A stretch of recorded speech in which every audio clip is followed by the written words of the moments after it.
Alrighty, very good morning to you, Lagos. This is Smooth 98.1. Love music, love life. The Smooth Breakfast is in full swing in a brand new month. Yes, the first day of December 2025. And just like that, we're talking about the last 30 days of the year 2025. Feels good to be here with you. I mean, the first day of December is a Monday, a working day, which means that we start the month making some money. My name is Ayokunmi. Great to be with you. Great for you to great for you to join us this morning. We're diving into the world of business. This is Business Express brought to you by IntoSwitch. It's going to be an interesting 15 minutes talking about what's going on in the business sector. And we'll be looking at Nigeria's hospitality sector outlook in December 2025. Of course, you know that with the month of December, dirty December, as they say, and everything concerning hospitality will be on the front burner. You can join us on the conversation 0911 is the WhatsApp number. We're also on YouTube. We're streaming at Smooth 981 FM Lagos, Smooth 981 FM Lagos. Like I said, the hospitality sector is in focus, and PAC Research has released a new report on the sector. And I have one of the analysts with me to break it all down. Joining me to take a look at that report and so much more is Clinton Orlu. He is a research analyst at P.A.C Research. Clinton, good morning to you. Great to have you on the show. Good morning to you too. Thank you for having me. Absolute pleasure. Hey, it's December, so we know that there's a lot of jollification is going to happen this month. And then from the business perspective as well, the hospitality sector will definitely be buzzing. Now, talking about your report, it has a very interesting header that reads Nigeria's festival frenzy, turning culture into cash. How exactly can we do that? Okay. Nigeria can turn culture into cash by treating festivals as real businesses and tourist products, not just the regular whole celebration and celebration. You know, Mm, when events like Dirty December are well planned and promoted, by Dirty December, I mean like events and festivals, yeah? They yeah. attract those who spend money on hotels, transport, food, fashion, entertainment. That spending creates jobs to boost income for local businesses too. On top of that, selling tickets, merchandising, media rights, getting brand sponsorship, those things also help elevate the culture. With the right structure, festivals can move from just being the whole fun to becoming like economic drivers.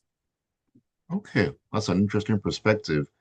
Seeing how we can, make it actually happen is one thing to say, oh, we can turn culture into cash, but how exactly? Well, thank you for putting that out there for us, Clinton. Now, looking at the report, it talks about a December economic surge. I mean, what kind of surge can we expect this month? Looking at what we've experienced throughout the entire year, but somehow December just seems to switch up no matter what we've gone throughout the entire year. Yeah, true. That's actually very true. Well, this December we can expect an economic surge driven by festival season activities. People will be traveling a lot because basically it's December, attending events, concerts, like I said, booking hotels, shopping. The best part is actually shopping though, and eating out more than usual, getting food from restaurants and ordering and whatnot. And why this is going on? I mean, it actually increases the income for hotels, also restaurants, for event planners, because there's going to be a lot of deco, for drivers, e-hailing, Mm, for vendors too, and small businesses. We're also creating temporary jobs this December because, I mean, there's a lot to do. In Lagos, for an instance, now in Lagos last year, December spending alone generated over 111 billion. And for this wow. year, obviously, we have bigger plans because I know that there's a lot coming in for major cities like Lagos, Port Harcourt, Calabar. We're actually expecting something big to help boost the economy. And why prices may rise a bit because of high demand, obviously, because everybody wants to get in on the good stuff. Uh, Definitely. so overall effect is noticeably increasable like business activities and revenue across Nigeria. So I think it's going to be a little bit on the high side, but overall I see a very positive growth. Mm. Okay, now just as an aside here, looking at the recent happenings in the country, talking about insecurity and so on and so forth, I would want to imagine that a number of people will be looking at traveling like, do I really need to travel this December? Can't I just make the best of what I have wherever it is that I am right now. For example, those who are in Lagos will be looking, do I need to make that trip down to my hometown or wherever? Do you think that the situation in the country right now would affect that December economic surge in other areas of Nigeria? I know Lagos standard Yeah, things tend to go down, but looking at other places within the country, do you think it will have an effect on the surge there? yeah, yeah. It's obviously going to have a massive effect. I mean, me, I'm from Port Harcourt, and I look forward to going back home this December. But then nowhere is safe. Everybody is scared. Nobody wants to travel. Airfares are skyrocketing. Like, Those are ridiculous. The airfares, goodness so basically, gracious. the best option is to go by road, and people are quite skeptical about traveling right now. But then, me, for an instance, I'm still going to travel because I mean, I want time, if you know what I mean. So it's just a thing with Nigerians. We just love to have a good time. And no matter the obstacles, the struggles, we just want to do what's going to make us happy. So I feel like yes, that's going to be a very, very big challenge and it's going to be a struggle. But yeah, people are still going to Okay. I guess a couple of people are, as should I say, determined as Clinton is that I don't care what's happening. That travel, I will travel this December. Hey, let's see how that all plays out. But looking at Nigeria's macroeconomic context, are you expecting higher GDP growth this fourth quarter compared to the same time in 2024? yeah, we are likely going to see slightly higher economic growth in this fourth quarter compared to that of last year. December typically brings a surge in its spending on entertainment, transport, like I said, retail, especially with 30 December attracting both local and diaspora visitors. These boost businesses, activities, and jobs in service sectors, obviously. While inflation and high prices remain like challenges, rural Mm, activities should be stronger because, I mean, there's more money going around the economy, and there's more money going around the countries, and that's actually good for the economy. So, I mean, this season will create jobs also, like I said. The growth won't be dramatic, but I should see a slightly better activities this year. okay. Now, talking about the economy, the MPC, that's the Monetary Policy Committee, they held interest rates last month at 27%. Now, do you think that demand for goods and services this month could push inflation upwards because we've been battling with that for quite a bit in the country? Oh yeah, yeah, for sure, for sure. There's a change. There'll obviously be a change. Inflation could rise this month, even though interest rates are high at 27%. December brings increased demands for goods and services. People want to travel more, spend more on hotels, like I said earlier. So they want to shop, they want to have a good time, they want to go for events, they want to go for concerts. I feel this surge is spending. This surge can actually cause serious problems on inflation, especially for items in high demands. Well, while the high interest rate helps temper borrowing and spending somewhat, the seasonal demand spike could actually push inflation slightly higher. Slightly higher. I just hope that slightly actually is slightly because we've been battling for so long to bring the inflationary numbers down, not to then have it, go slightly higher again. Of course, we know that how it's been this year. So I'm sure Nigerians will be definitely keeping their eyes on that one. But Yeah, taking things back to the report, it lists some drivers of the in quotes dirty December economy. Very interesting points here. Diaspora impact, youth and pop culture, social media influence, urbanization, and travel. I mean, can you just briefly touch on each one of these points? yeah. I mean, I mentioned a few on my reports, so I will just start with diaspora impact. So basically, every December, Nigerians living abroad return home, basically to try to have a good time. Bring foreign earnings that significantly boost the spending on hotels, travel, and entertainment and retail in the major cities like Lagos, Abuja, and Port Harcourt. Hotel occupancy often exceeds 92%, highlighting the economic Mm, of cross-border travel. So yeah, that really helps. That's like that's a key driver.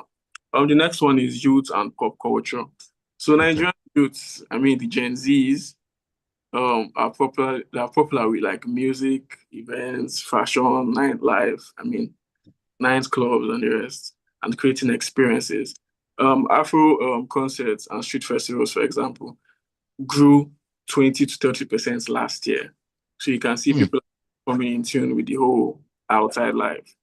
The next one is social media. That's basically another key driver. With over 63 million active users on platforms like Instagram, TikTok, Twitter, now known as X. Exactly. uh, Platforms like that basically amplifies events when it comes to ticket sales, supporting digital payments, boosting formal and informal economic activities. The last and final one is urbanization and travel. This is what we're talking about when I said that I'm going to travel regardless. Hmm. Um, it emphasizes better roads, going secondary cities, more domestic flights, and increased ride hailing that makes it easier for people to move from one city to another comfortably, generating revenue across sectors too. Although this driver combines to make December a period where culture literally turns into cash, creating jobs, stimulating creative economy, and reinforcing Nigeria's position as a top global festival destination. So yeah, that's like a brief rundown of the key drivers. Hmm.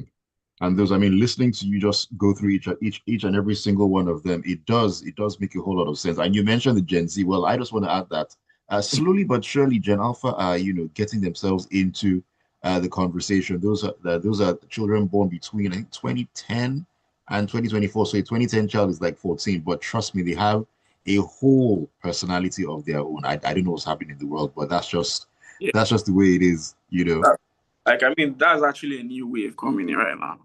Mm. That's that's actually a new wave. And it's a new wave that is coming full force. Trust me when I say that. Anyways, I mean, Clinton, looking at everything in a nutshell, looking at the hospitality sector, is it safe to say that that you are bullish on flow of business this particular month with everything Ab- factored in? Absolutely, yeah. Like personally, I feel I'm bullish in the hospitality sector for this December. I mean, with festivals, concerts, major events, this holiday is in full swing. Obviously, hotels, shortlist restaurants, events venues are expecting full and high occupancy and bookings. Last year, Lagos alone generated over 54 billion from hotels and 21 billion from just shortlets alone, just last year in December. Hmm, With with more bigger events this year, because people want to obviously go hard, business flow will be greater. That said, security is a key factor. Ensuring safe travel, venues, and events are like ensuring the safety is actually very crucial to sustaining like proper very, growth. very, Yeah, so I very, think very. my take on that. All right, let me take a message here. This is from Tayo on WhatsApp. He says, dirty December with seasonal inflow. We are managing in Nigeria. I read somewhere that some IJGB, that's the I just got backs, return to base and report unauthorized use of funds. I hope that doesn't happen this time around. Yes, I did hear reports about that previously, where some of the those who come from outside, they make purchases here and then they return and report unauthorized use of funds on their cards and cashbacks and all those. I really hope all those sort of issues will not happen this time to kind of taint the whole Dirty December feel, Clinton. Yeah, I generally I hope that doesn't happen too because that's going to really give this whole dirty December idea a very bad stain, and obviously that's not even good for the country and the economy. So I hope that doesn't really happen this December. I hope everything just goes out smooth and positive, for the growth of the economy and Nigeria as a whole. Hmm. Well, let us wait and see how it all plays out. Today, just the first, and I believe that the next couple of days, things are going to get into full swing. But we got to wrap it up on the show. This has been Business Express brought to you by InterSwitch on the Smooth Breakfast here on Smooth 98.1. Thank you so much for joining us. Big thank you to you, Clinton Orlu, my guest. He's a research analyst at P.A.C Research. Have a great Monday and a great December as well. All right. Thank you for having me. Absolute pleasure. Go out there and prosper. Have a great one. All right. Thank you. All right, then, Lagos. It has been quite an interesting morning on the show. Thank you so much for being a part of Business Express this morning. My name is Ayokunmi with the Smooth Breakfast. Of course, it's in full swing. More great music coming your way on a money making Monday morning.